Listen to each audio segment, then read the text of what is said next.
እንኳን ለእመቤታችን ለቅድስት ድንግል ማርያም በዓለ ልደት በሰላም አደረሳችሁ። ልደታ ለማርያም።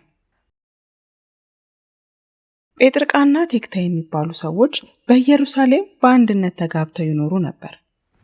እነዚህም በእግዚአብሔር የሚያምኑ የተወደዱ ጻድቃን ደግ ሰዎች ነበሩ።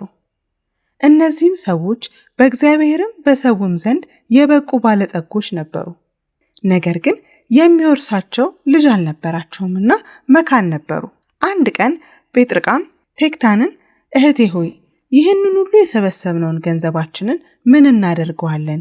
ልጅ የለን የሚወርሰን፣ አንቺም መካን ነሽ፣ እኔም ከአንቺ በቀር ሌላ ሴት አላውቅም አላት። እርሷም ወንድሜ ሆይ አምላከ እስራኤል ለእኔ ልጅ ቢነሳኝ አንተም እንደኔ ሆነ ትቀራለህን? ከሌላ ደርሰ ውለድ እንጂ ብላ ብታሰናብተው እንደዚህ ያለን ነገር እንኳን ስላደርገው በልቦናዬም እንዳላስበው አምላክ እስራኤል ያውቅብኛል አላት። እርሷም አምላክ እስራኤል የሚያደርገውን የሚያውቅ የለም። ትናንትና ማታ በሕልሜ ነጭ ጥጃ ከማህፀኔ ስትወጣ ያቺም ነጭ ጥጃ ሌላ ነጭ ጥጃ ስትወልድ እንዲሁ እስከ 7 ትውልድ ሲዋለድ 7ተኛይቱ ጨረቃን ስትወልድ ጨረቃዋም ፀሐይን ስትወልድ አየሁ አለችው። እርሱም በጠዋት ከሕልም ፈቺ ዘንድ ሄዶ የነገረችውን ሁሉ ነገረው። ያም ሕልም ፈቺ እግዚአብሔር በምሕረቱ አይቷችኋል፣ በሳህሉ መግቧችኋል፣ 7 እንስት ጥጆችን መውለዳችሁ 7 ሴት ልጆችንና የልጅ ልጆችን ትወልዳላችሁ። ከቤታችሁ 7ተኛይቱ ጨረቃ መውለዷን ከሰው የበለጠች ከመላእክትም የከበረች ደግ ፍጥረት ትወልዳላችሁ። የፀሐዩ ነገር ግን አልታወቀኝም አለው። እርሱም የነገረውን ሁሉ ሄዶ ነገራት። እርሷም እንጃ አምላክ እስራኤል የሚያደርገውን ማን ያውቃል ብላ ዝም አለች። ከዛም ጸንሳ በ9 ወሩ ሴት ልጅ ወለደች። ስሟንም ሄሜን ብለው አወጡላት። ሄሜንም አድጋ ለአካለ መጠን ስትደርስ አጋብተዋት ሴት ልጅ ወለደች። በ8ኛ ቀኗም ደርዲ ብለው ስም አወጡላት። ደርዲም አድጋ እንዲሁ ሴት ወለደች። እናም ቶና አለቻት። ቶናም እንዲሁ ሴት ወልዳ ሲካር አለቻት። ሲካርም እንዲሁ ሴት ልጅ ወልዳ ሴትና አለቻት። ሴትናም እንዲሁ ሴት ልጅ ወልዳ ሄርሜላ አለቻት። ሄርሜላም እንዲሁ ሴት ልጅ ወልዳ ንጽሕት ቅድስት ክብርት የምትሆን እመቤታችንን የምትወልደውን ሐናን ወለደች። ከጴጥርቃና ከቴክታ የተወለዱ 67 ወንድ ልጆች አሉ። የእመቤታችን የድንግል ማርያምን ትውልድ ለመቁጠር ትንቢት አልተነገረላቸውም፣ ሱባኤም አልተቆጠረላቸውምና አልተጻፈም። ይህችም ሐና በስርዓት በቅጣት አደገች። ለአእምሮ ስትበቃ አካለ መጠን ስትደርስ ከቤተ መንግስት ወገን ከቅዱስ ዳዊት ወገን ከሆነው ከቅዱስ ኢያቄም ጋር አጋቧት። እነዚህ ቅዱሳን ኢያቄምና ሐና በአንድነት ተጋብተው ሲኖሩ ልጅ አጡ። ከዕለታት አንድ ቀን ቤተ እግዚአብሔር ሄደው ሲጸልዩ ሲያዝኑ አሉ። ሐዘናቸው እንዴትስ ነው ቢሉ ኢያቄም አቤቱ ጌታዬ የአባቶቼ የእስራኤል አምላክ እኔ ባሪያህ እለምንሃለሁ፣ አትጣለኝ፣ አትናቀኝ፣ ጸሎቴን ስማኝ፣ ፍቃዴን ፈጽምልኝ፣ ለዓይኔ ማረፊያ ለልቤ ተስፋ የሚሆን የተባረከ ወንድ ልጅ ስጠኝ ብሎ ሲለምን ዋለ። ሐናም በበኩሏ አቤቱ ጌታዬ የአባቶቼ የእስራኤል አምላክ እኔ ባሪያህ እለምንሃለሁ፣ ስማኝ፣ ለዓይኔ ማረፊያ ለልቤ ተስፋ የምትሆነኝን የተባረከች ሴት ልጅ የማኅፀኔን ፍሬ ስጠኝ ብላ ስትለምን ዋለች።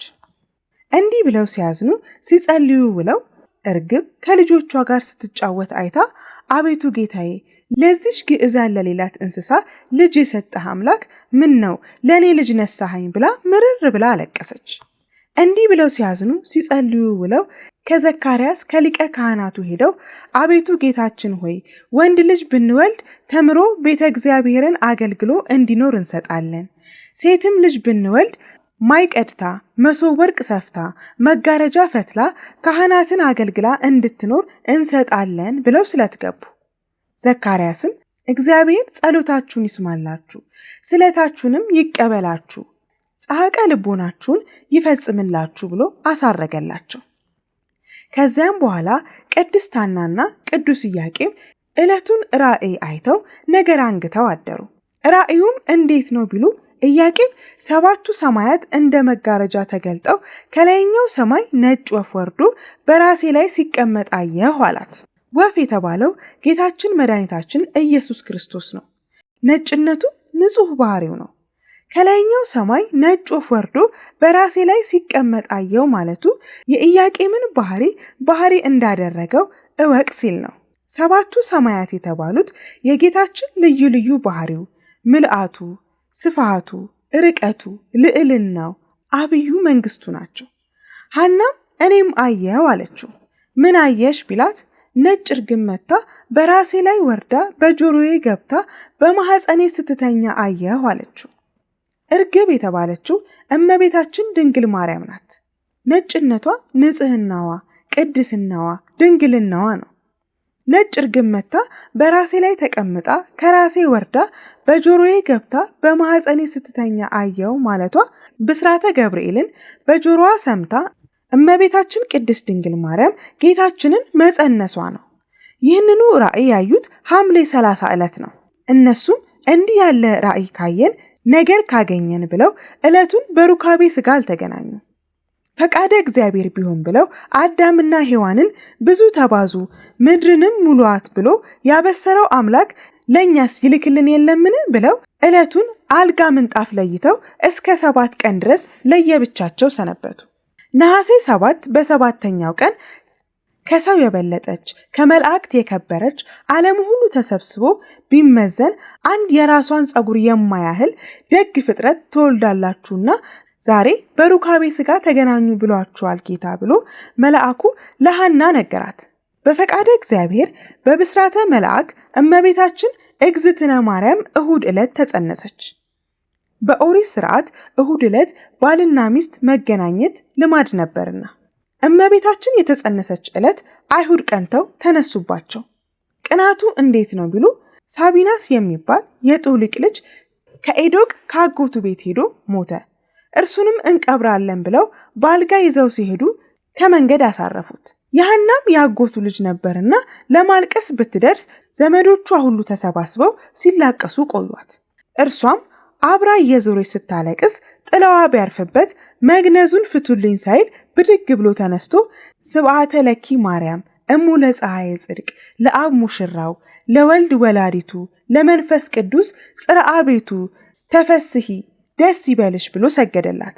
አይሁድ ከዛ ነበሩና ምን ነው ሳሚናስ ምን አየህ ምን ትላለህ ቢሉት ከዚች ከሐና ማኅፀን የምትወለደው ሕፃን ሰማይ ምድርን እመቃየርን የፈጠረ አምላክን ትወልዳለች እያሉ መላእክት ሁሉ ሲያመሰግኗት ሰማኋቸው።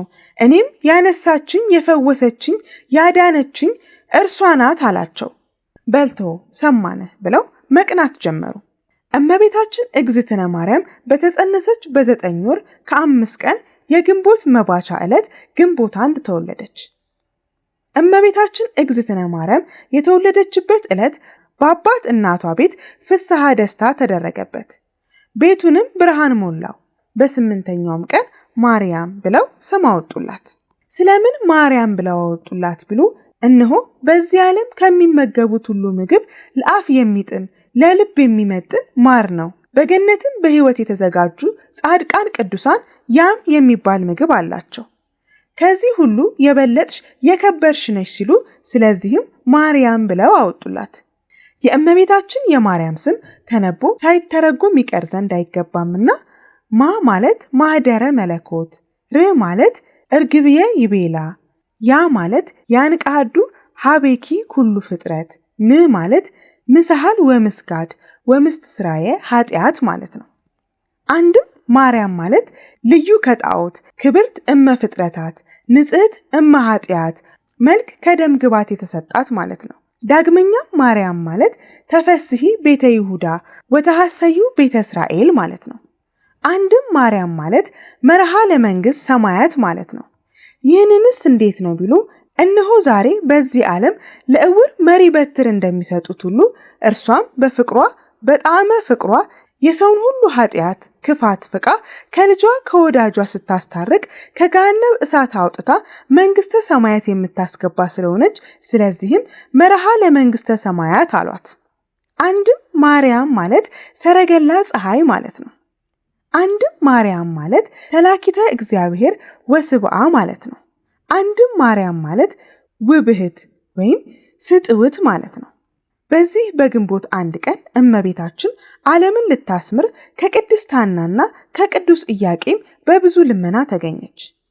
የእመቤታችን የቅድስት ድንግል ማርያም ረድኤቷ በረከቷና አማላጅነቷ አይለየን። አሜን።